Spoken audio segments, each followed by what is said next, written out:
Hey guys, back again. So today let's rank all the movies I watched in 2020, and this is not going to be like last year where I showed like images of characters' faces from each movie whenever I did it. I'm still trying to find my niche on how to do this, but I do like doing end of year rankings of like the movies I watched every year. So this is 2020.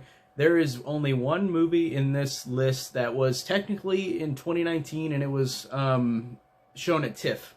So that's the reason why it's on this list, because it wasn't fully shown everywhere except for TIFF. And it was released here everywhere else in September of this year. So I feel like it counts. And I'll talk about that whenever I get to that movie, but let's get started. I watched 43 movies today, or not today, 43 movies this year. And number 43, the worst one out of all of them is The Turning. And The Turning is a movie that came out in January, I think, and it was a movie that really just pissed me off because I don't know anything about the book, The Taming of the Shrew. I know that there's a book that's about this story, but The Turning is that trailer where you got all the creepy kids, you got Finn Wolfhard from Stranger Things, and then this little girl, and Mackenzie Davis goes and meets, she's like a new nanny, so she meets the new kids, and some weird-ass, like, stuff is happening with these kids. They're all disturbed and they're all weird and bizarre, creepy kids movie isms. So she goes and she meets these creepy kids, and then all this random stuff starts happening that's very weird. And honestly, I'd say, without spoiling it, the ending of the movie is the reason why I was so pissed off at The Turning, because the movie ends in its second act. It literally feels like it has two acts, and then the movie just ends, and you're like, what? And it's got a random twist that, whether it's in the book or not, I don't know. The random twist just happens, and I'm just like, that's the cheapest way to end a movie. And that's why it is my least favorite movie of the year. Turning was really bad. Really not a fan of The Turning. And then I watched number 42.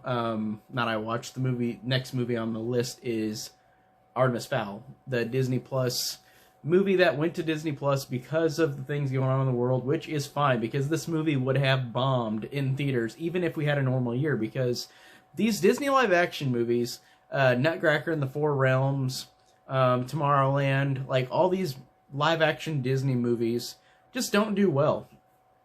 And they should have learned with Nutcracker in the Four Realms, a movie that came out and bombed. Was it November 2018? I think it was 2018. It came out and bombed, and then this was going to be released to theaters if it was a normal year. And honestly, this movie belongs on Disney Plus. It doesn't belong in a theater. It belongs in somewhere where you don't see this theatrically, because I don't feel like it's not good enough to be a theatrical movie. I think it's awful. Really don't remember much about it. I just remember it being so random, not understanding anything or what's going on. But it was a very, very strange Disney movie that was so boring and stupid and lame. Then number 41 was American Pie Presents Girls Rules. And again, watch this out of obligation. I haven't seen any of the other American Pie Presents movies, but I've seen all 4 of the main American Pie movies. And they're all fine. They're all fun. This was so bad. I didn't hate it, but it was just a bad movie. It was very bad, very boring and uninteresting.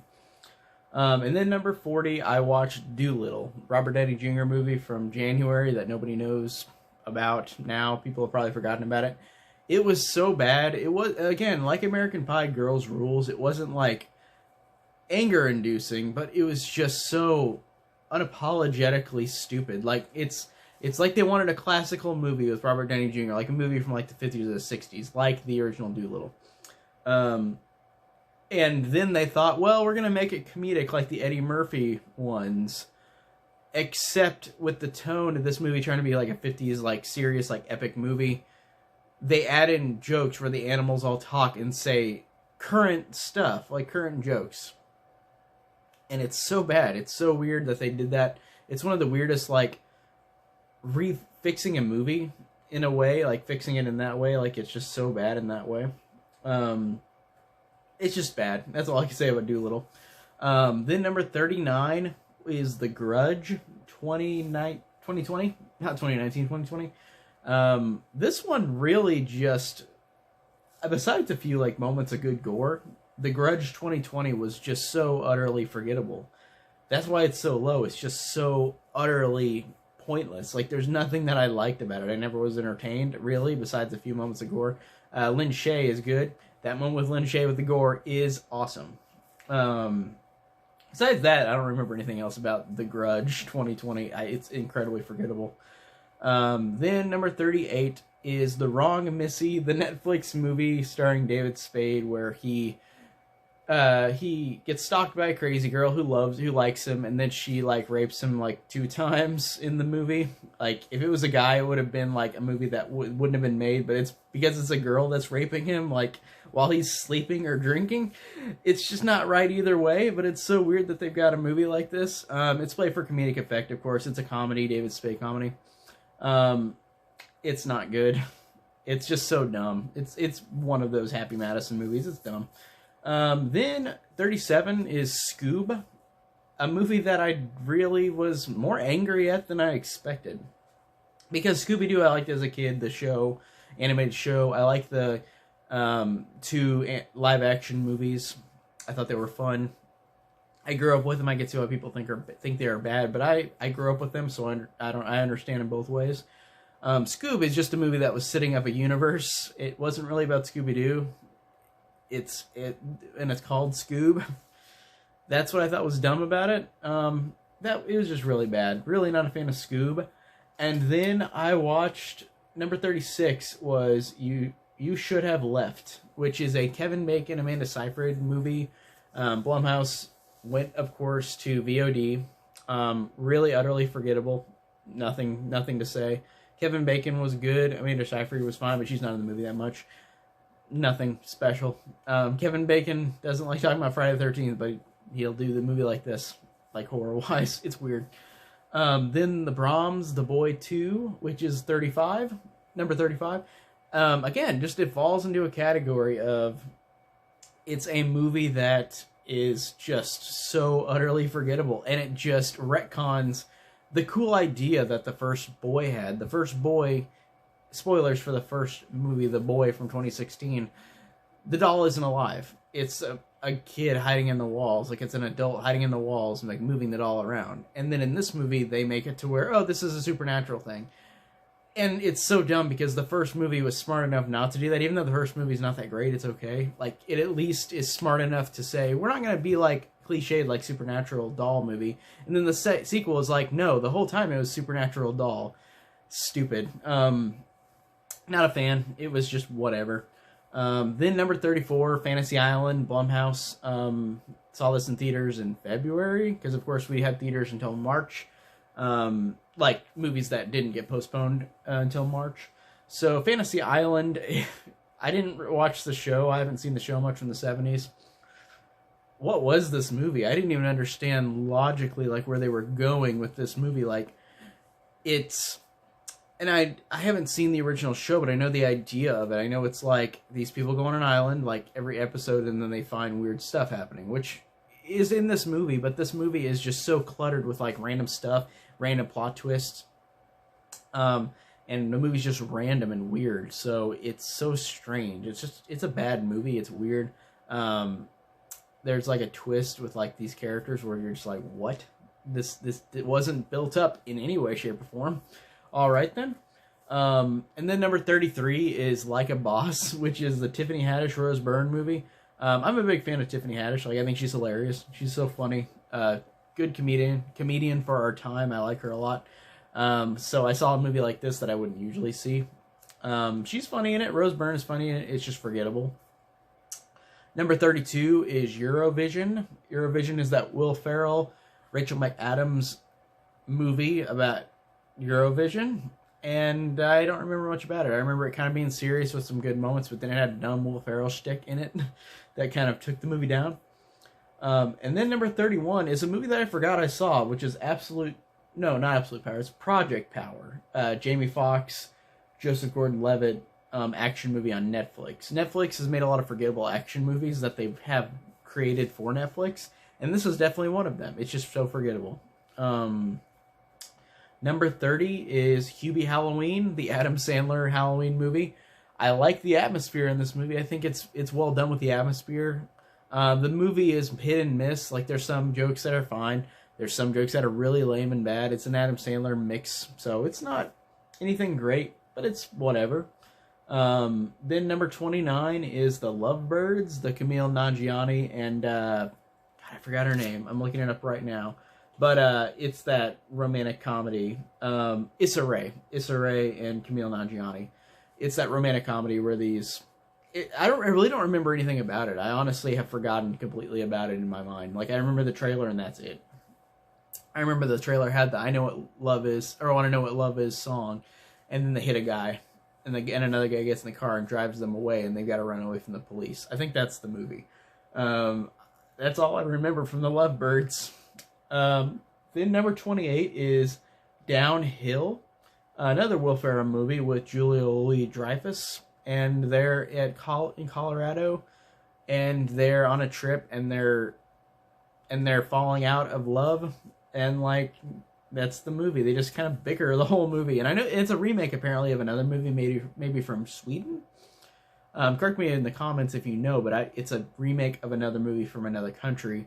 I think it's Swedish, but really just forgettable. They just bitch at each other the whole movie, and that's it. Then number 27 is Tenet. Tenet is a Christopher Nolan movie that I really thought was so utterly forgettable. The sound design is good, and that's it. I honestly don't have anything else to say about Tenet. I saw it in the theater. It was cool to see in the theater, like, for being on a big screen. Like, Christopher Nolan movies should be seen on the big screen, whether they're good or not. I just thought this was whatever. It was really just a whatever movie. Like, there was nothing special about it. Besides the sound design. It was pretty cool. Number 26 is Gretel and Hansel. Gretel and Hansel is that movie about Hansel and Gretel, but they switched the names. And I'm trying to remember anything about this movie. I know it was visually really cool. It looked like an A24 movie, but that's all I remember. But it wasn't well written like an A24 movie. It was just whatever. Then number 25 was The Call of the Wild, Harrison Ford dog movie, a remake of a movie that's been like made a million times, and there's a book about a dog on a journey. And again, just kind of these like lower grade movies that I see throughout the year, like I just kind of forget about. And this one I just forgot about too. Like I remember a couple things. I remember Harrison Ford was fine, Dan Stevens was good as the villain. Dog was CGI the whole time. That's all I remember about Call of the Wild. 24 is My Spy. My Spy was the Dave Bautista spy movie with the little girl. Again, nothing special. Number 23 is Da 5 Bloods, which is Spike Lee. And this is pretty low, more so because it's a movie that, I don't know, like, I look at it like, it's a good movie. Like, it's fine. Like, it's a good movie. I like the performances a lot. I like the visuals a lot. I like how it's well done. But it's a movie that just annoys me in the fact that whether or not you're, like, into something or feel right about a political thing, it's like they're pushing you towards one way in this movie with a couple of lines. And I'm like, you don't have to do that. Like, you don't have to take me out of the movie and make it a current thing, talking about the current president, whether you like him or not.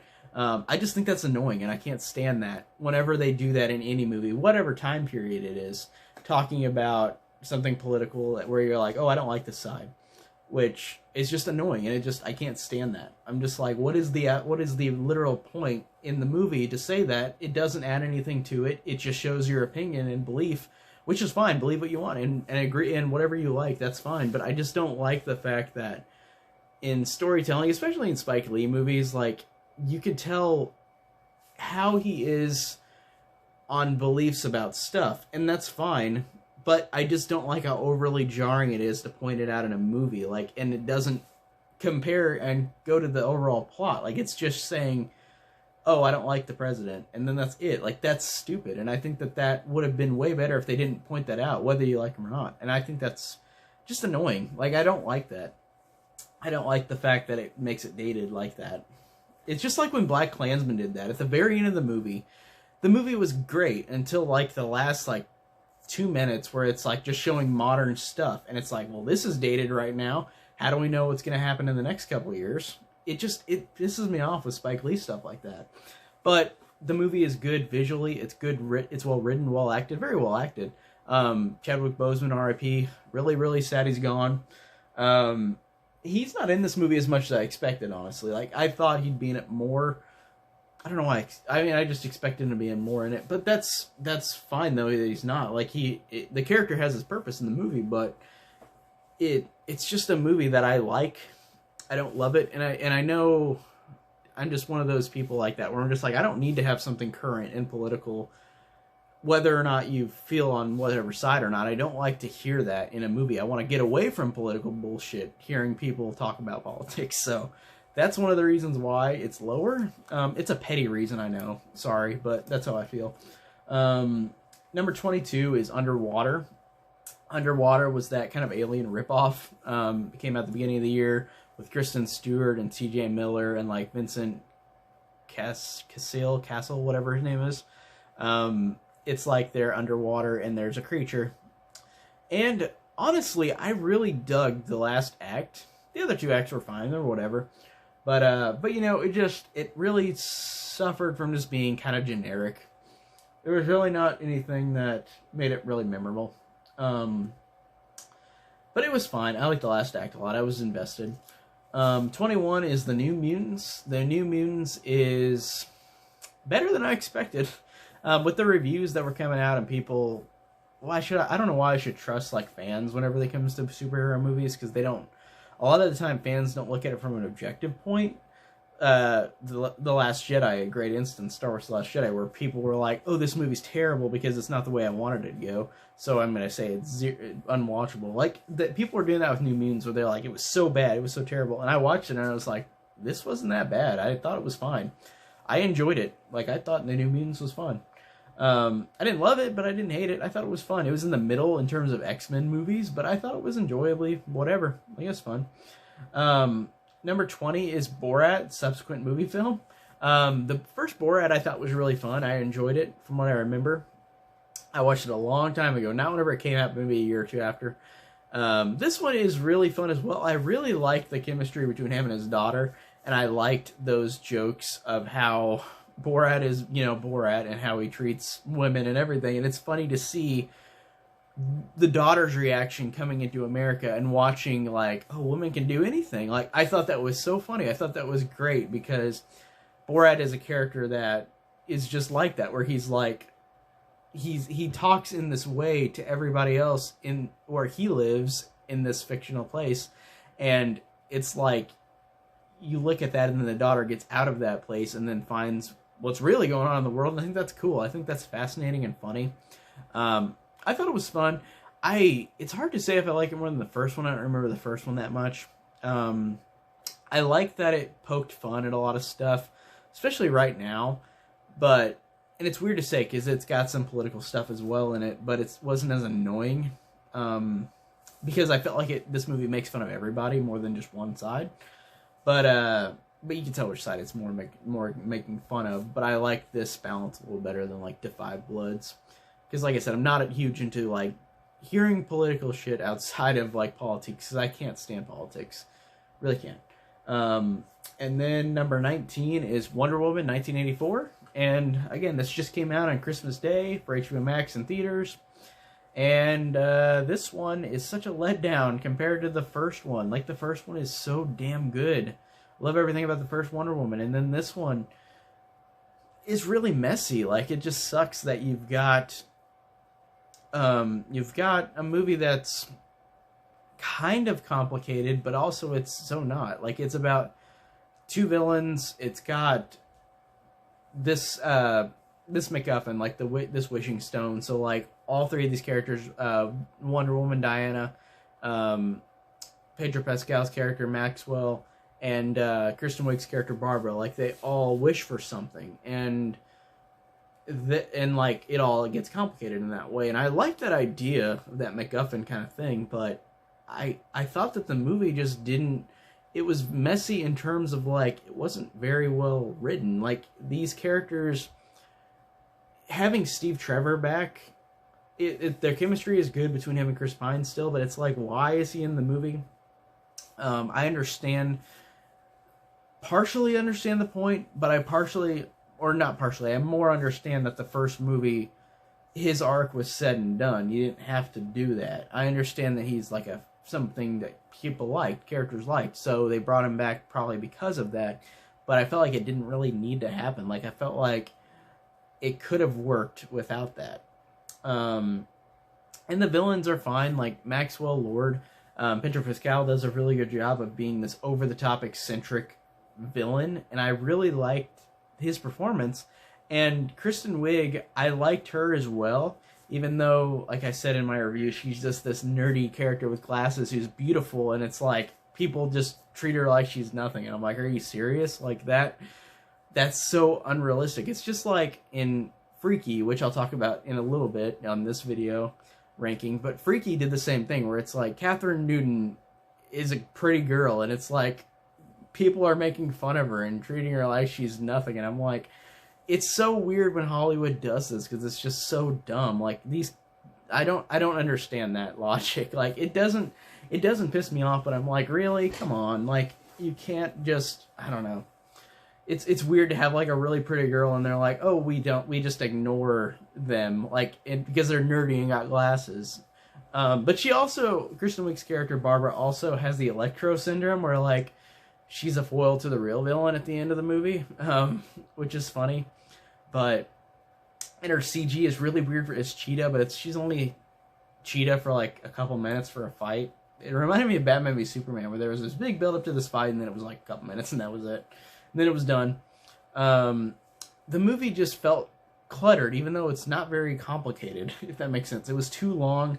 It had things I could have just taken out of it. The villains are, like, Maxwell Lord is good. Kristen Wiig's fine. Up until the transformation, I think the transformation part is not as good. But the movie is whatever. I gave it 3 out of 5 on Letterboxd. Like, it's an okay movie, like, okay superhero movie. It's not anything terrible, but it's just pretty boring, honestly. Pretty boring, pretty long, like too long, I think, for its own good, personally. And then number 18 is Bad Boys for Life. And Bad Boys for Life is a sequel that I genuinely was surprised at. I enjoyed this one. This one was really fun. I thought that Will Smith and Martin Lawrence kept their chemistry from the other two movies. And I'm just surprised. It was very fun, very enjoyable, and it was a good, fun surprise to see it in the theater, too, before all this stuff happened. Like, that's really cool. Then number 17 is Sonic the Hedgehog. A movie that I could see people going back and forth on, like, is this good or not, or entertaining. I thought it was entertaining. I thought it was solid. Better than I expected for a live action animated hybrid movie like Sonic the Hedgehog, because I was afraid it would have been something worse, like Garfield or Alvin and the Chipmunks, like where it's a CG anime character in real life. But I thought that it was charming enough and fun enough that I did enjoy Sonic the Hedgehog. And Jim Carrey did a good job of being Jim Carrey from the 90s. That was pretty awesome. And then number 16 was The Way Back, which is the Ben Affleck movie about where he's a heavy alcoholic and he coaches a basketball team. And I liked Ben Affleck a lot in this movie. His performance is great, and I liked how the movie kind of subverted your expectations toward the end of what kind of movie it is, because the trailer made it feel like a feel-good, like, sports movie, like The Mighty Ducks or something. But it's partially that, but it's not completely that. I thought it was good for his performance alone. It was pretty solid. Number 15 is Becky. Becky is the Lulu Wilson and Kevin James movie where Lulu Wilson is a little kid or a teenager who basically is Kevin McAllister out in the woods, and she kills all these neo-Nazis, which is really awesome. And she's Kevin James. If I said Kevin Spacey before, I didn't mean to say that. I meant Kevin James. But Kevin James is a neo-Nazi, which is a surprising role for him, because Kevin James is funny. Like, he's a funny comedian, but it's cool to see him in a serious villainous role, and he is despicable in this movie. And the thing I love too is, like, I love those exploitive gore movies, like this one, like the gore in this is really awesome. I think Lulu Wilson is cool seeing her in all these horror movies. She's becoming kind of a horror actor icon in her own right, because she's in a lot of horror movies, and she's growing up doing it. So I think that's pretty cool. Becky, I enjoyed. And then number 14 is The Old Guard, which is the Netflix movie with Charlize Theron, and it's like an action movie. Charlize Theron action movies, I think, are just fun and enjoyable, and I like seeing her in movies, and just any movie. I think she's great. And this movie just did a good job of being fun. That's really all I could say about The Old Guard. And then number 13 is Castle Freak, the remake. It's based on an H.P. Lovecraft story, but it's not really anything like the original from 1995 with Barbara Crampton and Jeffrey Combs. It's just a whatever. It's not much of a same movie. Like, it's very different. Like, it's weird to see how different it is, which is good. I appreciate that the movie was different, and I did like a lot of it. I thought that the movie was good at being kind of gross and creepy in some ways. I think I gave it 3.5 out of 5 on Letterboxd. But Castle Freak was good. It's on Shudder. And then number 12 is Mulan, the remake. And I watched this after it became free to Disney Plus subscribers, because I was not going to pay no damn $30. But I've seen all the Disney remakes, live action remakes, so why stop there? This one is really just, it's cool being a little different than the original one. I did like that. I did like that it's way more serious. It's got a couple comedic moments, but it's not like the original where it's like, it's a serious action movie, animated movie, but you've got Eddie Murphy cracking jokes, because there's no Mushu in this movie, which is the biggest departure I didn't expect in the movie. Which I like, though, because I like the tone the movie gave. And I did like the performance of Mulan. I thought that the girl did a good job. Her name is like Luffy something. I don't know what her last name is, but she was great. I like that Mulan learned how to become a strong warrior, different than the original, it felt like. I liked the way that they interpreted her becoming this hero. Like, I thought that was cool, and I liked how different the movie was, but it just falls into that category of it's somewhat forgettable.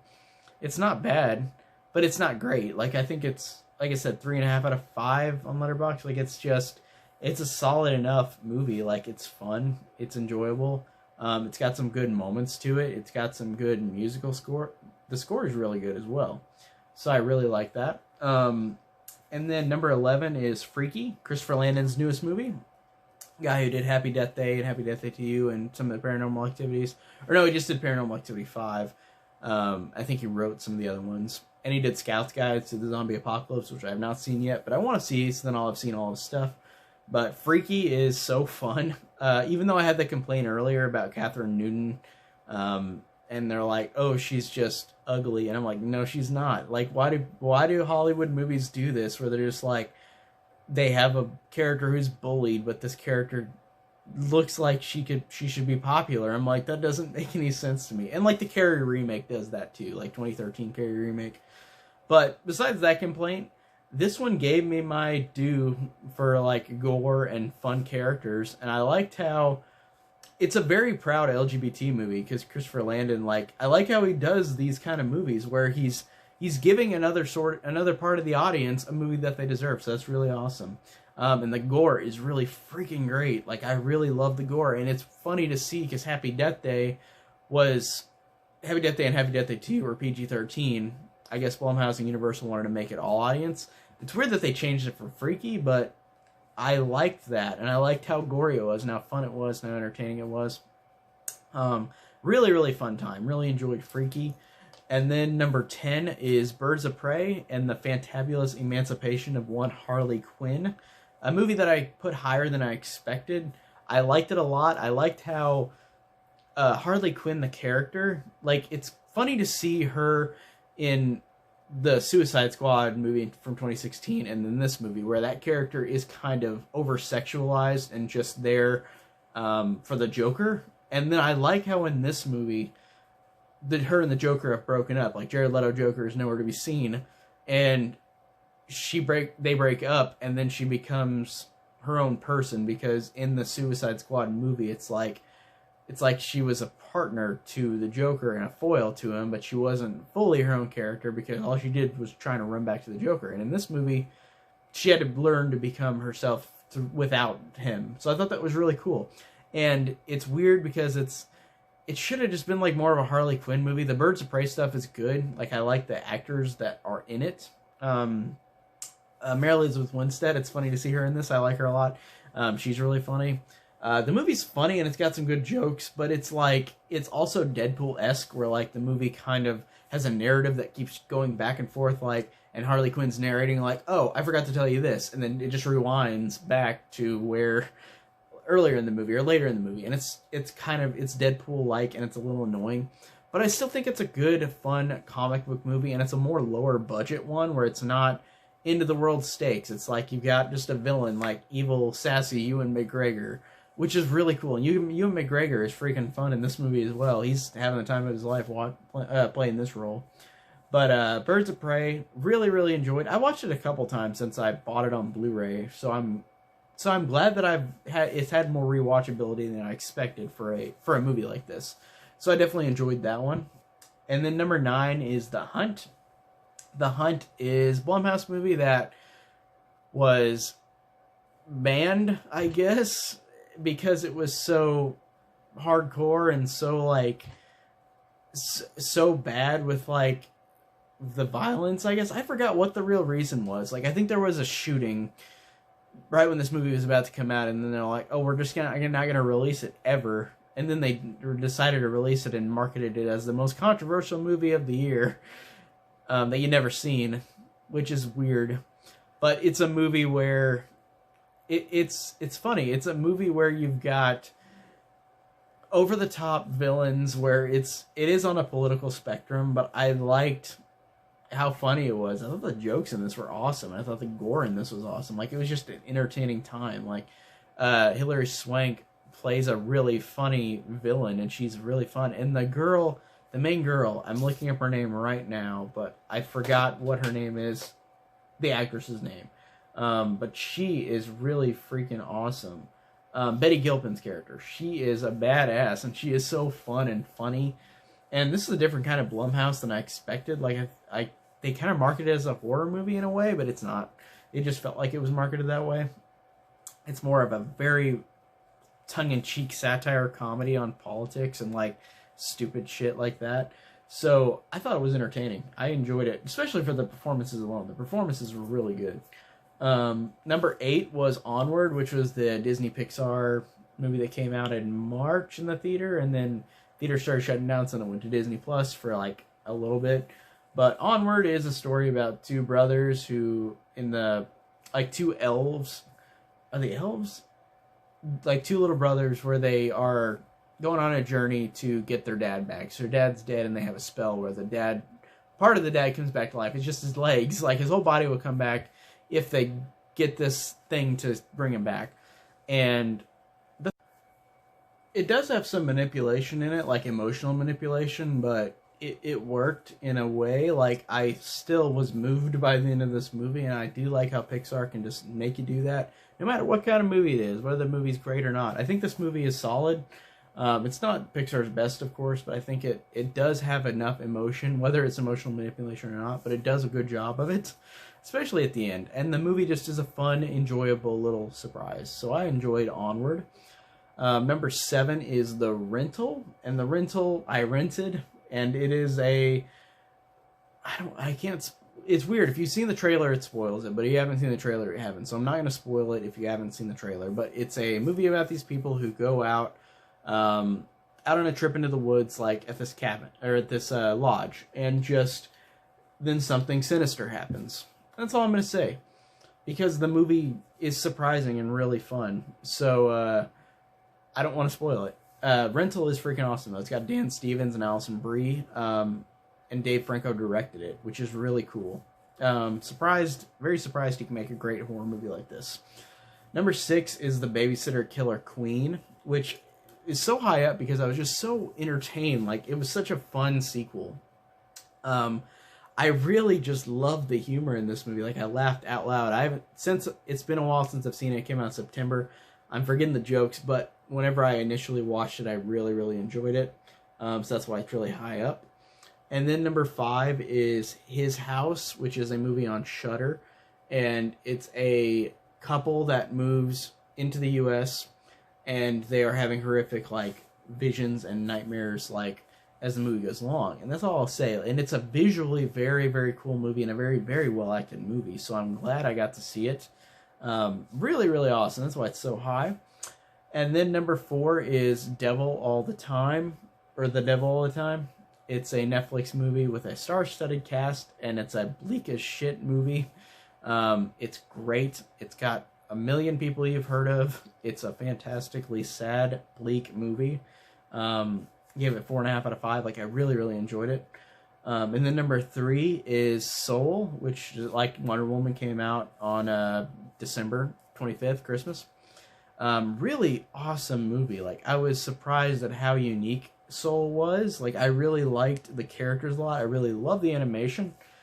I loved how the movie just felt fresh. It's a fresh Pixar movie, even though it has the formula that Pixar movies do, but it kind of diverts it and subverts your expectations of it, which I think is really good. So I really enjoyed Soul. And then number 2 is The Invisible Man, which is a movie that came out in January, I think. It was a really great surprise. Like, I was hooked on the trailer whenever it came out. I was so ready for the movie because the trailer just sold it for me. They went away from the Universal Monster Universe, or the Universal Dark Universe? Is that what it's called? I don't remember. The Dark Universe? I think that's what it's called. They went away from the Dark Universe after The Mummy tanked from 2017, and they made a movie that's its own thing. That's a modern movie about a woman being stalked by an invisible man. That idea alone is so genius. Like, it's so simple, but it's so genius to have the idea of having the idea of current times, like, of an invisible man, a person that can do something horrible to a woman and still get away with it. And I love that they use that as an idea. And Leigh Whannell is a great director. Upgrade was fantastic. One of my favorite movies of that year. Was it last year? I think it was last year. One of my favorites. And this movie is no exception. I loved everything about this movie. I loved how dark it was. I loved how brutal it was. I loved the ending. The ending gave me chills with the musical score and just how it ended. It ended in a way where I was just genuinely so satisfied with how it ended. So great. Love The Invisible Man 2020. And then the number 1 movie of 2020 for me is a 2019 movie that was shown at TIFF, and then it was released everywhere in September this year. So The Sound of Metal is my number 1. Riz Ahmed and Olivia Cooke movie about a drummer who is losing his hearing, and he has to cope with that. And it is so freaking well done. I love this movie, and I watched it a day or two ago. It is so sad. This movie just, it works so well with how you just see this character dwindling and like going down this path. Whenever he quickly just realizes that his hearing's going away, and it's so fantastic. And I love the fact how I'm assuming it's very accurate to deaf people, and I really loved hearing that. And I loved how it didn't have much of a soundtrack, and I like the fact that you heard from inside his head, like how he would hear something where it would be distorted, or how like all those different things with sound. It's very, very well done, and it would just, by the end of the movie, I felt like this is why I watch movies. Like, it was the movie of the year for me, that reason. And like I said, it's kind of a cheat because it's 2019, but if it's a movie that came out at TIFF and nobody saw it in 2019, and then in 2020 it came out, and then I didn't talk about it when I loved it, that would be a shame. So I wanted to talk about it in this ranking. So that's why it's the only technically 2019 movie out there on this list. But it came out everywhere in 2020. So loved The Sound of Metal. Really, really great. So that is all the movies I watched in 2020. Like, all the 2020 releases. I feel like I would have watched more if more came to the theater, if the theaters were normal, like most years. But, of course, they didn't. So it's weird to see, because I would have seen a lot more blockbusters. But there's so many movies on streaming that it's so hard not to watch so many great movies. So I'm just glad that we still have movies in some way. Even though I want the movie theaters to come back, of course. I definitely do. I feel like that's an experience you don't get at home, is watching a movie like that Like, I would have watched The Sound of Metal in a theater. I would have watched any of these other movies in a theater. Like, I always would prefer theater over home. But right now, it's fine, because I understand, definitely. But I want it to come back. So, hopefully it will. I'm fingers crossed, really. I almost snapped. I didn't cross my fingers. I don't know why I wasn't thinking right. But, fingers crossed, theaters come back. So, hopefully so. But that is it on all my rankings for 2020. Tell me down below what you guys think and what movies you've seen in 2020 if you wanted to make a list. So, or make a video about it. Just do something about it. Like, it's fun to make videos like this. Hopefully people do the same. So that is it, and thank you guys for watching.